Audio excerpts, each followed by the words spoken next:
Everybody wants something. Middle finger in the air, no fist pump. And me, Shawnee Wiz, got this bitch jumping. Bismillahirrahmanirrahim. Assalamualaikum warahmatullahi wabarakatuh. Rabbi shrah li wa yassir li amri wahlul 'uqdatam min lisani yafqahu qawli. Perkenalkan, nama saya Aditya Warman dari jurusan Syariah dan Ekonomi Bisnis Islam, prodi Hukum Keluarga Islam. Jadi pada hari ini saya akan membahas tentang materi hukum kewarisan di Indonesia yang diampu oleh dosen Indah Dewi SHMH. Jadi kita langsung masuk saja ke pembahasannya. Oke, baik. Mengenai hukum kewarisan di Indonesia, di sini saya akan membahas beberapa materi. Materi pertama yaitu perbedaan hukum waris Islam, KUHP Perdata, dan adat. Nah, sebelum kita memasuki pembahasan perbedaan hukum waris Islam, KUHP Perdata, dan adat, terlebih dahulu kita tuh harus mengetahui apa sih itu kewarisan. Nah, secara istilah, kewarisan adalah pengalihan pemilikan harta benda dari seorang yang meninggal dunia kepada orang yang masih hidup. Nah, adapun syarat-syarat kewarisan. Yang pertama, yang mewariskan harta itu sudah meninggal. Yang kedua, ahli waris masih hidup. Yang ketiga, terdapat hubungan antara ahli waris dan pewaris harta. Dan yang keempat, tidak adanya salah satu penghalang dari penghalang-penghalang untuk mendapatkan warisan. Selanjutnya, perbedaan hukum waris Islam, KUHP Perdata, dan adat. Yang pertama, pembagian warisan dengan hukum waris adat. Pembagian warisan dengan menggunakan hukum waris adat berdasarkan pada aturan suku yang masih dipegang teguh dan dijalankan hingga saat ini. Hukum waris adat memiliki aturan yang berbeda-beda, yang menjadikan sistem penerapannya bisa berlainan jika berdasarkan dengan adat masing-masing daerah atau komunitas.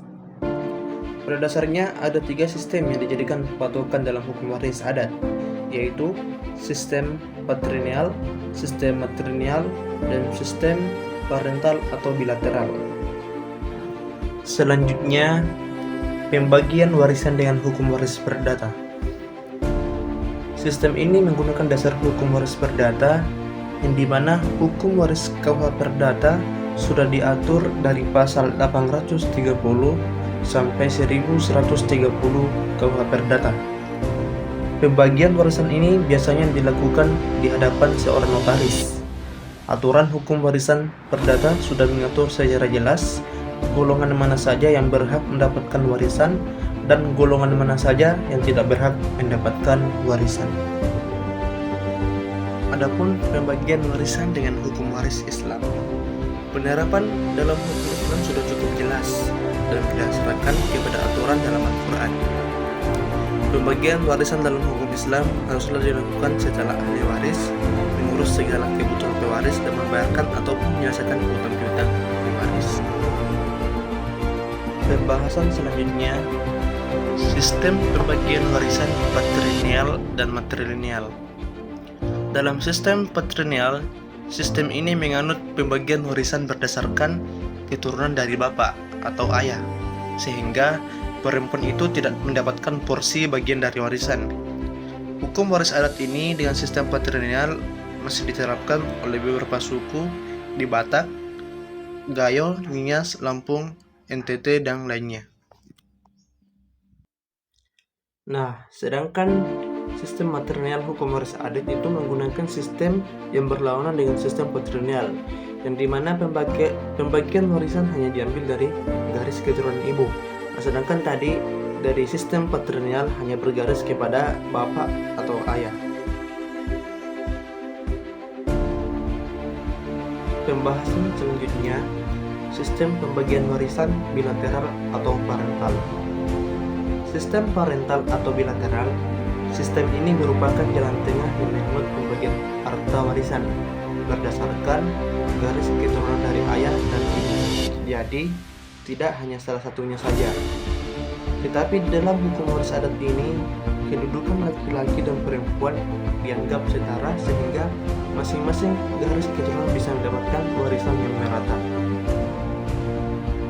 Pembahasan selanjutnya yaitu hibah sebagai pembagian warisan dalam KUHP Perdata, hukum Islam dan adat. Hibah menurut Kitab Undang-Undang Hukum Perdata yaitu hibah adalah pemberian sepihak yang dilakukan oleh seseorang kepada orang lain tanpa imbalan. Hibah harus dilakukan selama pemberi hibah masih hidup, dan hibah dapat diperhitungkan sebagai warisan sesuai dengan pasal 1666 KUH Perdata. Adapun hibah menurut hukum adat yaitu hibah adalah pemberian harta peninggalan oleh seseorang kepada keluarganya selama ia masih hidup. Yang kedua, hibah dilakukan untuk menghindari perselisihan di kemudian hari, dan hibah biasanya dilakukan kepada anak, dan penerima hibah dianggap telah mendapatkan warisan. Sedangkan hibah menurut Islam, yang pertama, hibah adalah pemberian sukarela yang dilakukan dengan niat tulus dan mengharap ridho Tuhan. Yang kedua, hibah harus dilakukan dengan adil tanpa membeda-bedakan anak berdasarkan kelamin atau kondisi tertentu. Nah, hibah yang lebih kepada salah satu anak harus dibenarkan jika ada alasan yang dapat dipertimbangkan, seperti kebutuhan yang sangat atau kesulitan ekonomi. Adapun salah satu contoh hibah yaitu dapat berupa uang tunai, properti, atau jenis aset lainnya. Sebagai contoh yaitu seseorang memberikan tanah miliknya untuk dibangunkan masjid di area tertentu, atau memberikan bantuan keuangan kepada anaknya untuk membangun rumah. Pembahasan selanjutnya, wasiat sebagai pembagian warisan dalam KUH Perdata, hukum Islam dan adat. Wasiat menurut Kitab Undang-Undang Hukum Perdata adalah wasiat adalah pemberian sukarela yang dilakukan oleh seseorang kepada orang lain tanpa imbalan. Wasiat ini diutamakan kepada keluarga dan bertujuan untuk menghindari perselisihan di kemudian hari. Dan wasiat ini dianggap memiliki hubungan erat dengan waris, sehingga diperhitungkan sebagai suatu pemasukan bagi harta peninggalan.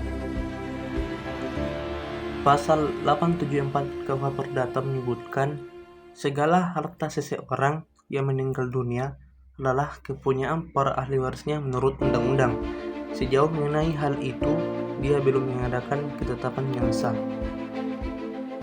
Di pasal 875 KUH Perdata mendefinisikan surat wasiat atau testament sebagai suatu akta yang memuat pernyataan seseorang tentang apa yang dihendakinya akan terjadi setelah ia meninggal dunia. Dengan demikian, pembuatan surat wasiat atau testament merupakan perbuatan sepihak yang dapat dicabut kembali. Wasiat tersebut dibuat dalam bentuk tertulis, baik di bawah tangan ataupun dengan akta otentik.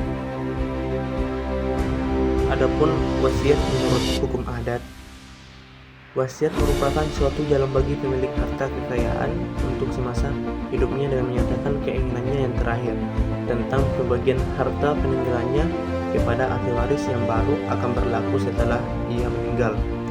Keinginan terakhir ini lazimnya ditetapkan pada waktu pewaris sudah sakit keras dan tidak dapat diharapkan kesembuhannya, bahkan kadang-kadang dilakukan sebelum ia menghembuskan nafas terakhir. Dan wasiat menurut hukum adat itu adalah pemberian harta peninggalan seseorang kepada keluarganya selama ia masih hidup. Dan tujuan wasiat ini dalam hukum adat yaitu untuk mencegah perselisihan dan keributan di kemudian hari. Dan wasiat ini juga dilakukan kepada anak karena pertimbangan kepada anak akan menerima haknya di kemudian hari sebagai ahli waris. Sedangkan wasiat menurut Islam, wasiat menurut Islam adalah pemberian sukarela yang dilakukan dengan niat tulus dan mengharap ridho Tuhan. Wasiat ini harus dilakukan secara merata tanpa membeda-bedakan antara anak laki-laki dan perempuan. Wasiat yang dilakukan oleh orang tua kepada anaknya harus diperhitungkan sebagai warisan. Adapun contoh wasiat yaitu ketika si pewaris mewasiatkan tanah kepada ahli waris, wasiat itu dapat dipergunakan ketika si pewaris sudah meninggal. Jadi perbedaan wasiat dengan hibah yaitu hibah adalah pemberian harta dari si pewaris yang dapat digunakan saat si pewaris masih hidup. Sedangkan wasiat adalah pemberian harta dari si pewaris yang bisa digunakan ketika si pewaris sudah wafat atau meninggal dunia. Materi selanjutnya yaitu tanggung jawab ahli waris terhadap hutang pewaris, yang dimana hutang pewaris dalam hukum Islam adalah kewajiban yang harus dibayar oleh pewaris sebelum pewaris meninggal dunia. Hutang ini termasuk hutang yang masih harus dibayar oleh pewaris pada saat pewaris meninggal.